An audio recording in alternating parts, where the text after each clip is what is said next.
It's everybody's fight. That was Viola Liuzzo's reaction after witnessing the televised assault on civil rights protesters in Selma 58 years ago this week. The white activist, who was also a wife and mother to 5 children, was so disturbed by the images of Bloody Sunday that she left her home and her family in Detroit to join protesters in Alabama. When she arrived in Selma, she began transporting protesters and marchers from Montgomery to Selma and back and helped African Americans register to vote. But just a week after arriving, on March 25th, 1965, Viola Liuzzo was murdered at the age of 39 while driving Leroy Moton, a black civil rights demonstrator, to Montgomery. Police say they were ambushed by 4 members of the KKK. Liuzzo was shot to death. Moton survived. The Klansmen were ultimately arrested but acquitted by an all-white male jury. 3 were later convicted in federal court and sentenced to only 10 years in prison. Many of you at home might not have heard Viola Liuzzo's name before today, but I wanted you to hear her story and remember her as someone who made the ultimate sacrifice for a more just future for everyone. So joining me now this morning to talk more about her legacy is her son, Anthony Liuzzo, who's also a civil rights activist. Anthony, it's an honor to have you this morning, especially as we are on the eve of the Bloody Sunday anniversary. You were just a child when your mother left Detroit to go help in Selma. What do you remember from that time when she passed away?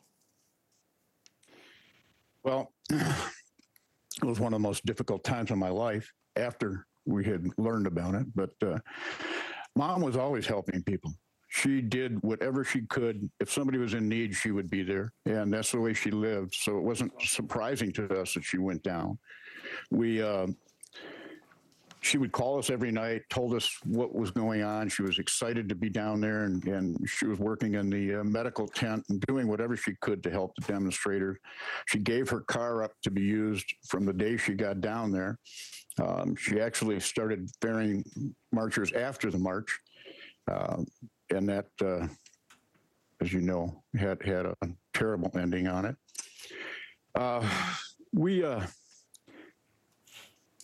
We learned that she would make quick decisions and to help. She would bring people home from Wayne State University, from the Cass Corridor, where a lot of drug addicts and alcoholics and homeless. She'd try to get them help in any way that she could. She'd clothe them, feed them, bring them into our house. A lot of times they would steal things and be gone, but she said it doesn't matter as long as she could help one person. And she did what she was meant to do. And that's just the way she lived.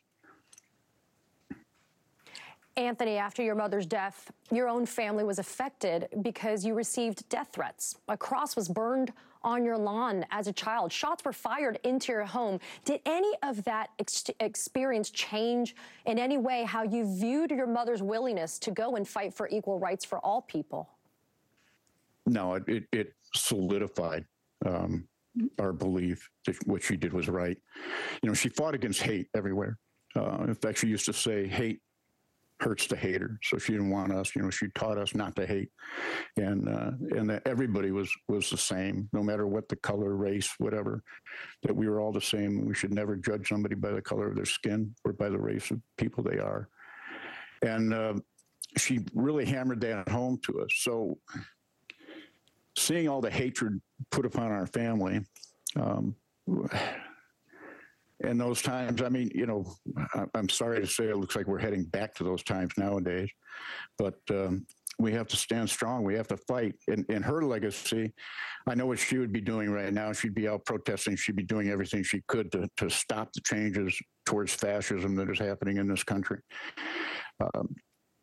She was an amazing woman. I mean, she lived her life the way she died, and that's in the service of other people. That's all she wanted to do. And we knew it.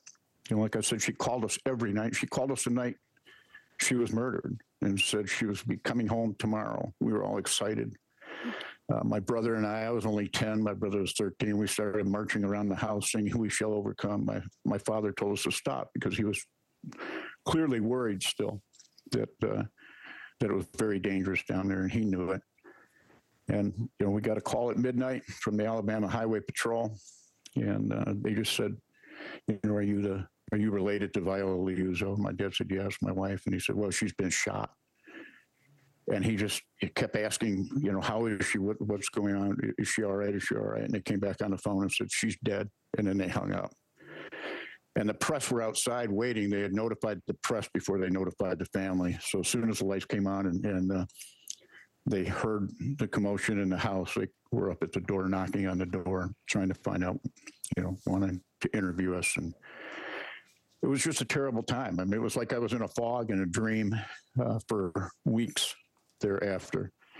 My little sister coming home from school had people in the neighborhood throwing rocks at her and sticks. These are adults calling her an end lover and your mother was a whore. And it was just horrible.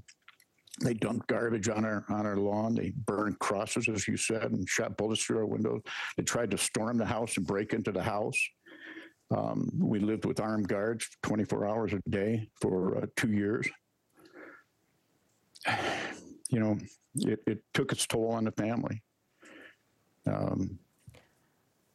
Well, Anthony, I want to say to you, there's a reason why we wanted you today, because we wanted people who are tuning into the show to know who your mom was, because she really did make the ultimate sacrifice. Her words, it's everybody's fight. It resonates not only with me, but with millions, because that is exactly the case. It's everybody's fight. And I want to say thank you to your family and to you for sharing the insight and letting us have a glimpse more personally into who your mom, Viola Liuzzo, was. Thank you, Anthony, for joining us this morning. I appreciate it. Thank you, Katie. Thank you very much.